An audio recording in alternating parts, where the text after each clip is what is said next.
Partimos de una situación de los derechos del guionista y en concreto de los derechos de gestión colectiva bastante buena. Los autores de obras audiovisuales tienen sus derechos a cobrar una remuneración por su trabajo bastante consolidada en la ley española después de bastante trabajo, por ejemplo, que hemos hecho desde diversos frentes, ¿no? Actualmente la comunicación pública en todas las modalidades, da igual cine, televisión, internet, y esto sobre todo de internet, digamos, fue un pequeño hito, está reconocido. El autor tiene derecho a que si su obra se comunica online, se pone a disposición de terceros online, tenga una remuneración. El único derecho que se cede al productor siempre y la ley le presume cedido y que no está cubierto por un derecho de remuneración ha perdido importancia, aunque en el pasado fue conflictivo, que es el derecho de distribución en soportes. Hoy en día, digamos, en DVDs o soportes similares. Las obras audiovisuales no es su principal forma de acceder al público en soportes, ¿no? Pero claro, esto necesita, como son derechos de gestión colectiva obligatoria, necesita de una gestión colectiva fuerte, claramente definida, con un estatus definido. Y aquí, desde luego, empezando casi por de lo que menos voy a hablar yo, porque hay dos personas más autorizadas en la mesa para hacerlo, es, yo creo que en el fondo, casi lo más importante de esta ley. La ley, además, sin un plan sistemático, en mi opinión, sin una idea clara de qué quiere hacer, tiene la finalidad clara de embarrar y meter en cintura lo que viene siendo la gestión colectiva obligatoria.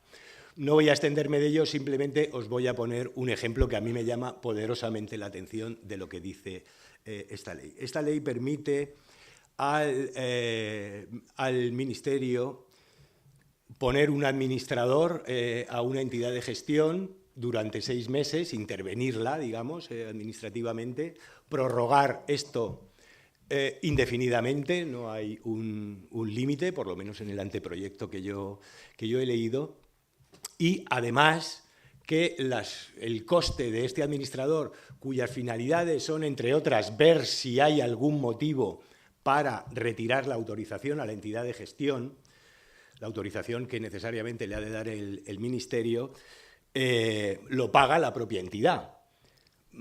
Esto jurídicamente parece un poco aberrante, es decir, que te pongan a alguien que te vigile a ver si fallas, que no tenga un límite temporal esa intervención y además honorarios por determinar los pagas tú, ¿no? Es aquello, hablando mal, además de puta pongo la cama o algo así, ¿no? Es lo más exagerado. Hay otros muchos aspectos, pero insisto, prefiero que las personas que están hoy en día interviniendo y al cargo de esta administración hablen sobre ello. Hay otros aspectos de la ley igualmente preocupantes y uno de ellos, de la que sí voy a hablar, es directamente os afecta, me temo que ya os ha afectado en vuestros bolsillos. Lo que pasa es que era una solución, se supone que provisional, de nuestro vigente gobierno, por cierto, precedido de una extraña, ¿cómo le llaman a estas peticiones no legislativas en el Congreso? Creo recordar de todos los grupos de retirada del llamado canon digital, una proposición no de ley que suscribía el gobierno socialista. No me preguntéis por qué. Ayer se lo pregunté a un diputado socialista en unas jornadas en las que coincidimos José Luis y yo, y no le dio tiempo a responder a esta pregunta. El caso es que el propio grupo parlamentario del partido que gobernaba y que tenía la ley en su poder, que hizo además con gran esfuerzo admirable por fin determinar las tarifas que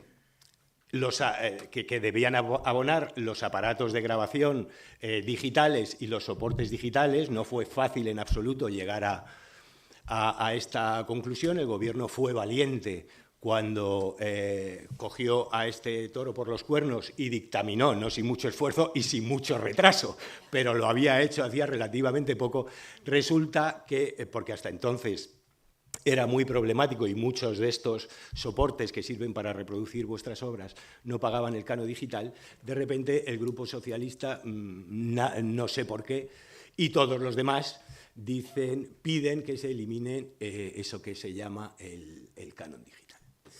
Claro, de aquellas aguas vienen estos barros.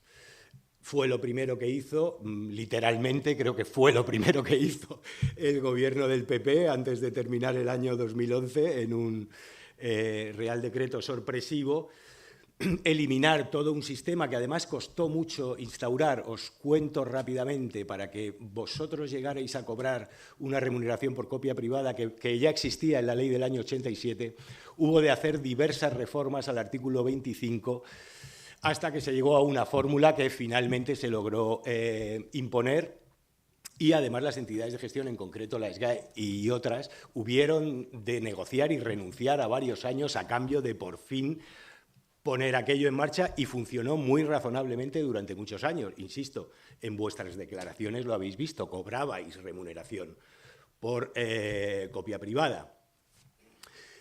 Y el gobierno de un plumazo, a la vista de algo que yo creo que debe ser una campaña orquestada, que quiero creer, y articulada a través de internautas o algo así, que yo creo que no sabía muy bien de lo que hablaban, tal vez manipulados o no lo entiendo.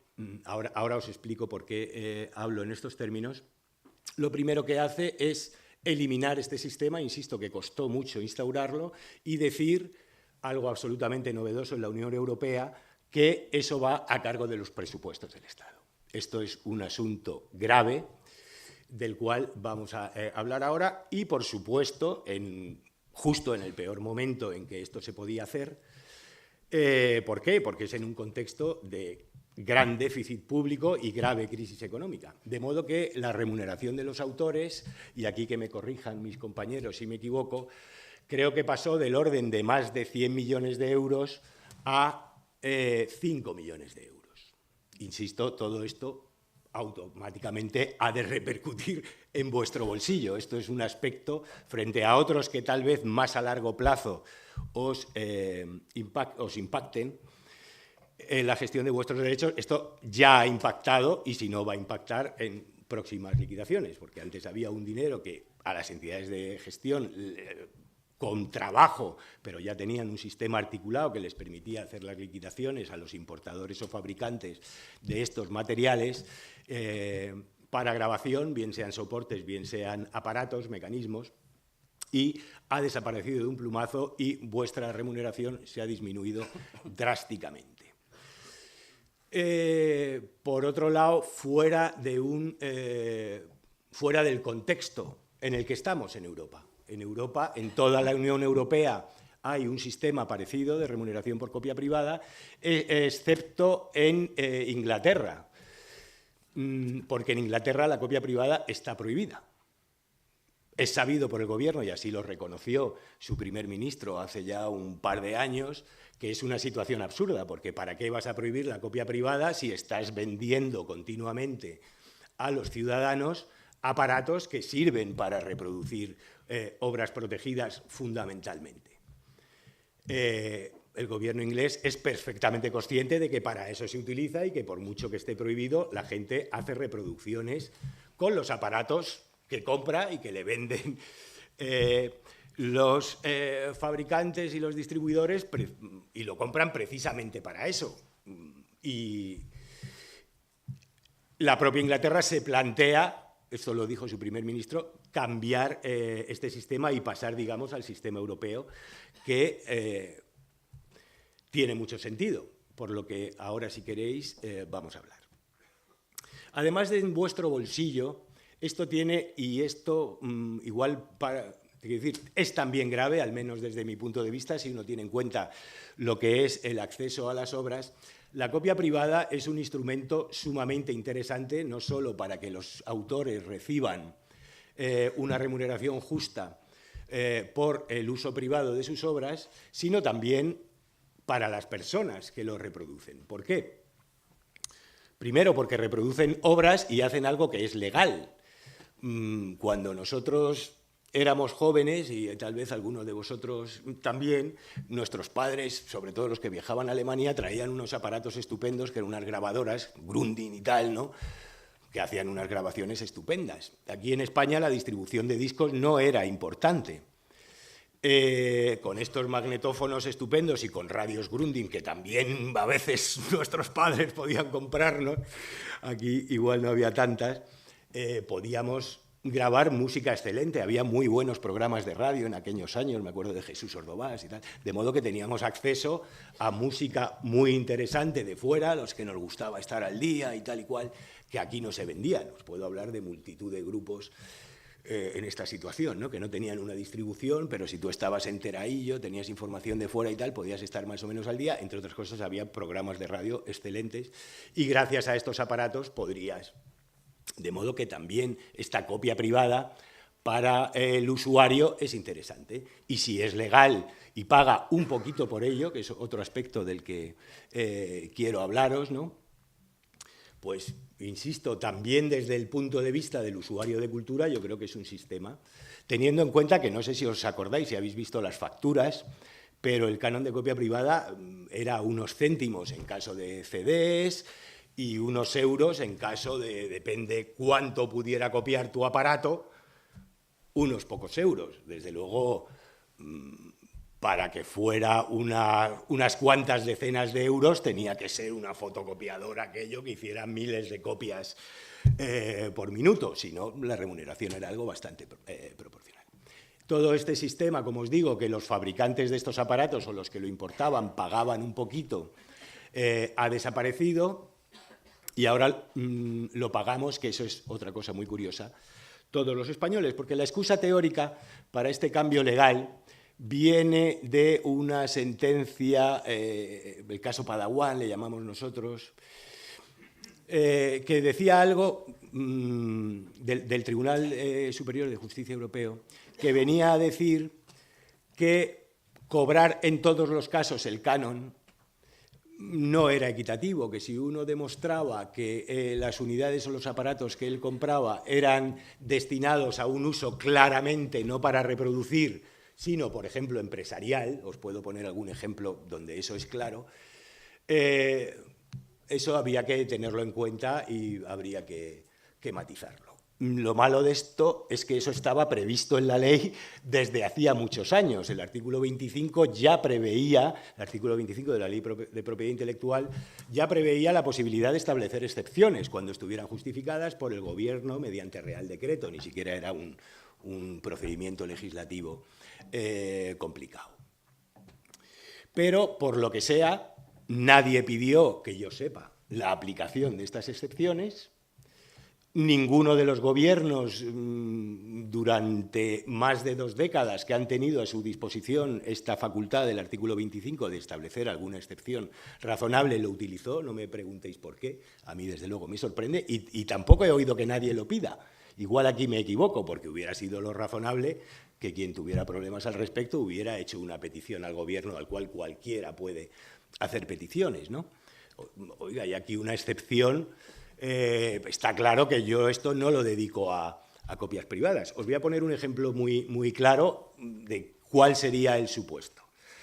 Imaginaos la Administración de Justicia. La Administración de Justicia, antes los abogados teníamos que soportar unas actas verdaderamente horrorosas que escribían los secretarios allí donde ponían lo que decían los testigos y lo que decían los acusados, nuestros clientes. Y era un horror, imaginaos, el señor secretario, en función de lo que él opinara, ponía lo que le daba la gana, eso en el caso de que su letra fuera legible. Porque eso de letra de médico, tenían que coger lo que decía un tío que hablaba, pues como hablara, a toda velocidad, en directo, y de modo que era un auténtico desastre aquello de las actas para luego hacer un recurso a un tribunal superior o tal, no sabía lo que decía, ¿sabes? Y desde luego grabarlo en un CD, que es lo que se hace ahora, es algo más que razonable, es estupendo. Podemos, además, no solo saber exactamente lo que ha dicho un testigo y tal, sino ver la cara que pone, el tono de voz que pone, es un avance importante. Y es claro que esos aparatos de reproducción no se destinan a copia privada, pues eso hubiera sido un supuesto muy lógico que el propio gobierno, que es quien sufraga esto y que debería ser consciente de ello, hubiera hecho, oye, estas CDs tal vez no debieran pagar. Desde luego, en la ley estaba previsto. Pero nuestro gobierno, en base a esta sentencia que os comentaba antes, en vez de utilizar facultades que ya tenía en la ley de propiedad intelectual, con esa excusa más bien, ha desmontado el sistema y ha reducido la remuneración por copia privada en esta tremenda proporción que os digo, ¿no? De lo que antes era 100% por lo menos, ahora es 5%.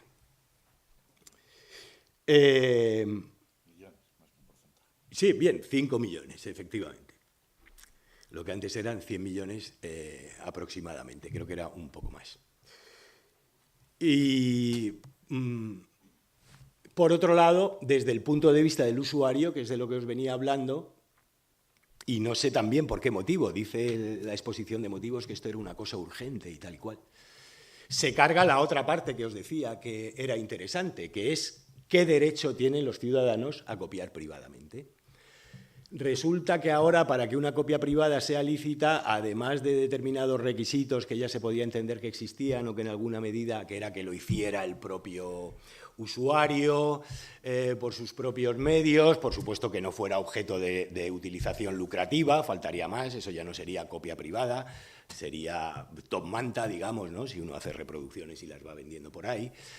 Pero ahora se limita, sin embargo, siempre que uno fuera para su propio uso, podía hacer reproducciones de obras.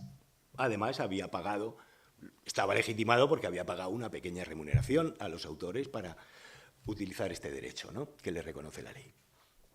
Ahora, sin embargo, este derecho se ve restringido tremendamente, porque solo se considera lícita la reproducción si es de una obra radiodifundida para utilizarlo en un momento que temporalmente te convenga más, es decir, lo típico, tú estás trabajando a las 3 de la tarde, ponen la peli que te interesa a esa hora, entonces lo grabas para verlo inmediatamente. Es la única justificación respecto a una obra radiodifundida que ahora permite la ley. Lo cual, bueno, y si lo quiero ver 4 veces porque me gusta esa película. Antes no había problema con ello y ahora lo hay. Insisto, esto le permite a los ciudadanos pues, tener colecciones de obras y de películas que a lo mejor no son accesibles en el mercado.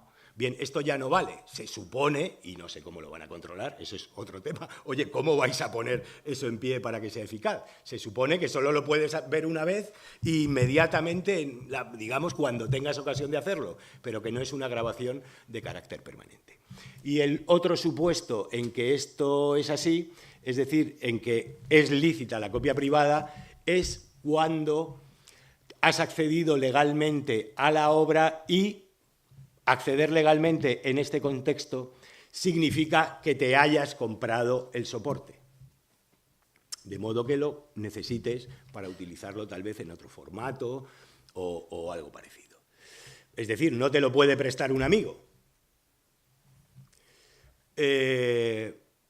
Como veis, de alguna manera, no solo se han cargado la remuneración por copia privada, sino, y es igual de grave, digamos, ¿no?, poniendo en la balanza los intereses de los autores y los intereses de los consumidores de obras, se han cargado una parte muy sustancial de lo que era la copia privada. Insisto, que para mí era una limitación que funcionaba estupendamente y que permitía a los usuarios muchas cosas, ¿no? Y todo esto sin necesidad. ¿Por qué era urgente? Insisto, la solución de la copia privada era muy fácil, estaba previsto en la ley establecer determinadas excepciones. La regulación de las entidades de gestión, más bien, precisamente es poco urgente porque dentro de poco va a haber una directiva europea que va a regular esta cuestión. Sería mucho más prudente esperar a esta directiva en la que se lleva trabajando mucho tiempo para que aquello del mercado único, de que las obras circulen, porque claro, que haya diferentes sistemas de gestión, distorsiona la circulación de las obras y, sobre todo, distorsiona vuestros derechos. Yo hace ya mucho tiempo, trabajando para ALMA, en la UNESCO defendí que la armonización, si se quiere un mercado único europeo, como parece que es uno de los principales objetivos de la Unión Europea en términos económicos, se ha de armonizar esta legislación. Y esto, además, de una manera un poco arbitraria, a veces os beneficia y a veces os perjudica. Depende qué derechos y si son de gestión colectiva o no hay en determinados países. Si vuestras obras van a ir a ese país europeo, vais a cobrar, y si no lo hay, no vais a cobrar. Sin embargo, si la obra de los autores de ese país viene aquí, como no se puede discriminar a los ciudadanos europeos, van a cobrar lo mismo que vosotros. Entonces, insisto, eso pues según los países puede ser estupendo o puede ser una faena. No, los autores europeos no están en igualdad de derechos en tanto no se aborde esta cuestión. Por lo tanto, hace mucho tiempo vengo planteando, yo y mucha más gente, lógicamente, ¿no?, por el tema porque es de cajón. Y ahora va a salir una directiva, los derechos se van armonizando poquito a poco, no es fácil poner de acuerdo, como sabéis, a todos los países europeos, pero justo ahora va a haber una directiva de gestión colectiva. Bueno, pues antes de entrar ahí como un elefante en un garaje, por otro lado, insisto, desde mi punto de vista, sin un plan muy concreto que defina, pues esperemos a esa directiva y ya armonizamos, ¿no? ¿Por qué lo vamos a hacer antes? Vas a poner piedras en el camino.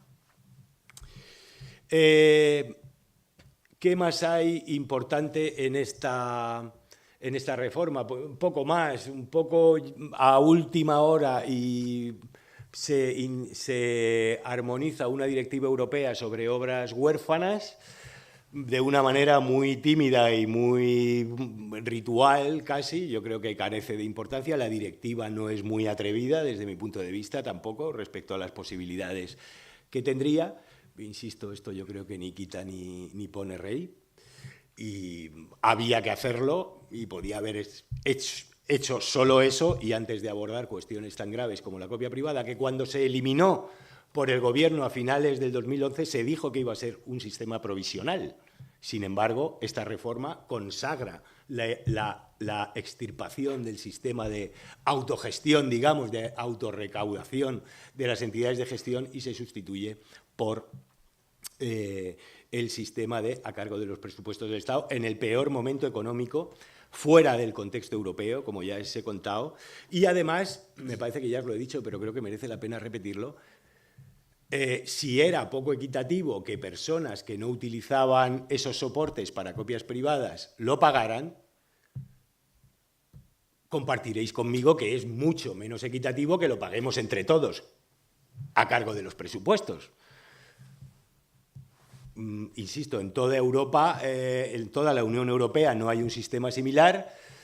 No, la explicación de por qué se hace así no está ni medianamente claro, yo simplemente no lo entiendo, como no sea una agresión directa a los derechos de los autores. No hay, y fue anunciada como algo provisional este sistema. Pues bien, este proyecto lo pasa a definitivo. Y creo que he tratado muy por encima los temas más importantes. Hay alguno más, como de procedimiento, en cuanto a medidas cautelares que se pueden adoptar, etcétera, en caso de infracción de la ley, y también en cuanto a los procedimientos de retirada de obras, es decir, la famosa cuestión de los enlaces en Internet y tal, ¿no? Pero que afecta menos a lo que vamos a hablar hoy aquí, de la gestión colectiva, por lo menos prima facie. Y si os parece que ya estoy hablando bastante, paso la palabra a Pablo.